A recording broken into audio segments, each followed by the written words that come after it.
ഞങ്ങളുടെ കാലത്ത് അങ്ങനെ യാതൊരു അഴിമതിയും നടന്നിട്ടില്ല. അങ്ങനെ ഏതെങ്കിലും തരത്തിലുള്ള പരാതി ആർക്കും ഉണ്ടായിട്ടില്ല. ഞങ്ങളുടെ കാലത്ത് ഉമ്മൻചാണ്ടി ഗവൺമെൻറ് അധികാരത്തിൽ, അന്യ സർക്കാർ അധികാരത്തിലിരുന്നപ്പോൾ, കെ കരുണാകരൻ കാലത്ത് മുഖ്യമന്ത്രിയായിരുന്നപ്പോൾ ശബരിമലയുടെ പ്രാധാന്യം വർദ്ധിപ്പിക്കാനും അയ്യപ്പ ഭക്തന്മാർ കൂടുതലായി ശബരിമലയിൽ എത്തുന്നതിന് വേണ്ടിയുള്ള അടിസ്ഥാന സൗകര്യങ്ങൾ ഒരുക്കുന്നതിന് വേണ്ടിയുള്ള നടപടികൾ സ്വീകരിച്ചിട്ടുണ്ട്.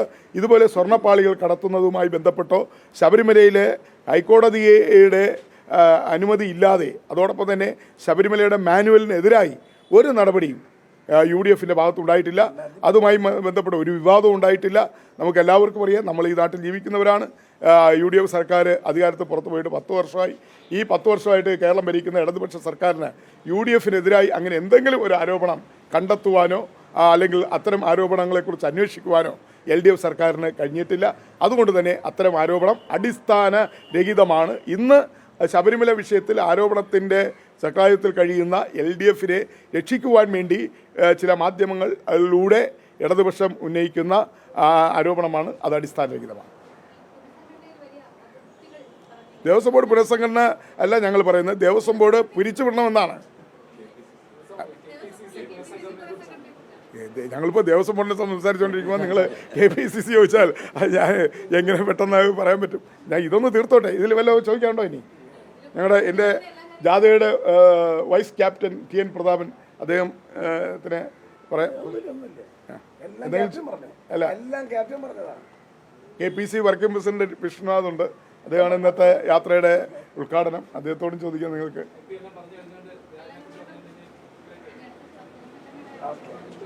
പുനഃസംഘടനയുമായി ബന്ധപ്പെട്ട് വർക്കിംഗ് പ്രസിഡന്റ് ഉണ്ട്. പറഞ്ഞോ, ചോദിച്ചോളൂ.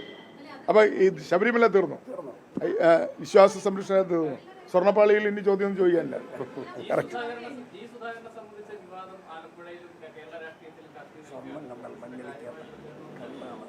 ഞങ്ങളെ സംബന്ധിച്ചിടത്തോളം G. സുധാകരൻ ദേവസ്വം വകുപ്പ് മന്ത്രിയായിരുന്നപ്പോൾ യാതൊരു തരത്തിലുള്ള അഴിമതി നടന്നതായി ഞങ്ങൾ വിശ്വസിക്കുന്നില്ല.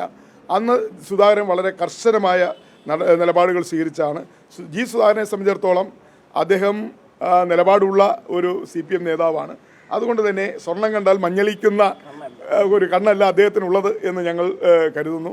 അതുകൊണ്ട് G. സുധാകരൻ്റെ കാലത്ത് പരമാവധി ദേവസ്വത്തെ നന്നാക്കാൻ അദ്ദേഹം ശ്രമിച്ചിട്ടുണ്ട്. അദ്ദേഹത്തെക്കുറിച്ച് ഞങ്ങൾക്ക് യാതൊരു പരാതി ആരോപണമില്ല.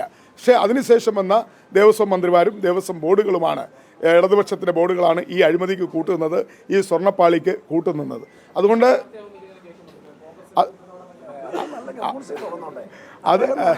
അതൊന്നും ഇപ്പോൾ പറയാൻ ഞങ്ങൾക്ക് കഴിയില്ല.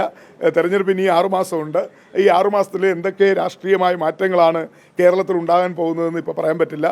പൊളിറ്റിക്സിൽ ഒന്നും മുൻകൂട്ടി പ്രവചിക്കാൻ, രാഷ്ട്രീയത്തിൽ ഒന്നും മുൻകൂട്ടി പ്രവചിക്കാൻ കഴിയില്ല. എന്തായാലും G. സുധാകരൻ ഉയർത്തിയിരിക്കുന്ന പ്രശ്നങ്ങൾ, CPMനകത്ത് നടക്കുന്ന ഏകാധിപത്യ പ്രവണതയും G. സുധാകരനെ പോലെയുള്ള കറകളഞ്ഞ സത്യസന്ധനായ കമ്മ്യൂണിസ്റ്റിനെ ഒതുക്കാൻ വേണ്ടി, ഒരു കമ്മ്യൂണിസ്റ്റ് നേതാവിനെ ഒതുക്കാൻ വേണ്ടി ആലപ്പുഴയിലും സംസ്ഥാനത്തും നടക്കുന്ന ഗൂഢാലോചനകളാണ് അദ്ദേഹം പരസ്യമായി പുറത്തു കൊണ്ടുവന്നിരിക്കുന്നത്. സമൂഹ മാധ്യമങ്ങളിലൂടെ അദ്ദേഹത്തെ ആക്ഷേപിക്കുകയും അധിക്ഷേപിക്കുകയും ചെയ്യുന്നു. കമ്മ്യൂണിസ്റ്റ് പ്രസ്ഥാനത്തിന് ആലപ്പുഴയിൽ അദ്ദേഹം നൽകിയ സംഭാവനകളെ എല്ലാം മറച്ചു പിടിച്ചുകൊണ്ട് ഇപ്പോൾ CPMന് നേതൃത്വം കൊടുക്കുന്ന ആളുകൾ അദ്ദേഹത്തെ ഒതുക്കാനും ആക്ഷേപിക്കുവാനും ഒക്കെയുള്ള ശ്രമങ്ങളാണ് നടത്തുന്നത്. അദ്ദേഹത്തെ ഇപ്പോൾ ബ്രാഞ്ച് കമ്മിറ്റിയിലേക്കാണ് തരം താഴ്ത്തിയിരിക്കുന്നത്. G. സുധാകരനെ പോലെയുള്ള 2 ഇടതുപക്ഷ സർക്കാരുകൾ, പിണറായി സർക്കാരുകൾ കേരളത്തിൽ അധികാരത്തിൽ വരുന്നതിന് നിർണായകമായ പങ്കുവഹിച്ചിട്ടുള്ള ഒരാളാണ് G. സുധാകരൻ എന്ന് ഞങ്ങൾ വിശ്വസിക്കുന്നു. പ്രത്യേകിച്ചും അദ്ദേഹം മന്ത്രിയായിരുന്ന കാലഘട്ടത്തിൽ ചെയ്തിട്ടുള്ള പ്രവർത്തനങ്ങൾ, ആ പ്രവർത്തനങ്ങളുടെ ഫലമാണ് ഇന്നത്തെ ഇടതുപക്ഷ മുന്നണി ഗവൺമെൻറ്. പൊതുമരാമത്ത് വകുപ്പ് മന്ത്രി എന്ന നിലയിൽ അദ്ദേഹം നല്ല രീതിയിൽ പ്രവർത്തിച്ചു. അതിൻ്റെയൊക്കെ ഫലം കിട്ടിയത് ഇടതുപക്ഷ മുന്നണിക്കാണ്. അതുകൊണ്ട് ഇടതുപക്ഷ മുന്നണിക്ക് വിജയിക്കാൻ വലിയ സഹായം ചെയ്ത ഒരു ഭരണാധികാരിയാണ്. അദ്ദേഹത്തിൻ്റെ ആ കാലത്ത് നടന്ന പ്രവർത്തനങ്ങളാണ്. അതെല്ലാം മറച്ചു വെച്ചുകൊണ്ട് ഇന്നത്തെ പുതിയ ആളുകൾ, അല്ലെങ്കിൽ പുതിയ CPMൻ്റെ നേതൃത്വ രംഗത്തേക്ക് വന്നിരിക്കുന്നവരെല്ലാം G. സുധാകരൻ ഇത് തന്നെയാണ് അച്യുതാനന്ദനോടും ചെയ്തത്, ഇത് തന്നെയാണ് ഗൗരിയമ്മയോടും ചെയ്തത്, അതിപ്പോൾ സുധാകരനോടും ചെയ്തുകൊണ്ടിരിക്കുന്നു. ഇത് ആലപ്പുഴയുടെ CPMൻ്റെ ഒരു പാരമ്പര്യമാണ്. ജനകീയ നേതാക്കളെ ഒതുക്കുക, അവരെ നശിപ്പിക്കുക, അവരെ രാഷ്ട്രീയമായി തേജോവധം ചെയ്യുക എന്നുള്ളത് CPMൻ്റെ ഒരു നയമാണ്. പ്രത്യേകിച്ചും ആലപ്പുഴയിലാണ് അത് ഏറ്റവും കൂടുതൽ നടന്നിട്ടുള്ളത്. അത് ഗൗരിയമ്മയുടെ കാര്യത്തിലായിരുന്നാലും VS അച്യുതാനന്ദൻ്റെ കാര്യത്തിലായിരുന്നാലും ഇപ്പോൾ G. സുധാകരൻ്റെ കാര്യത്തിലായിരുന്നാലും സംഭവിച്ചുകൊണ്ടിരിക്കുന്നത്.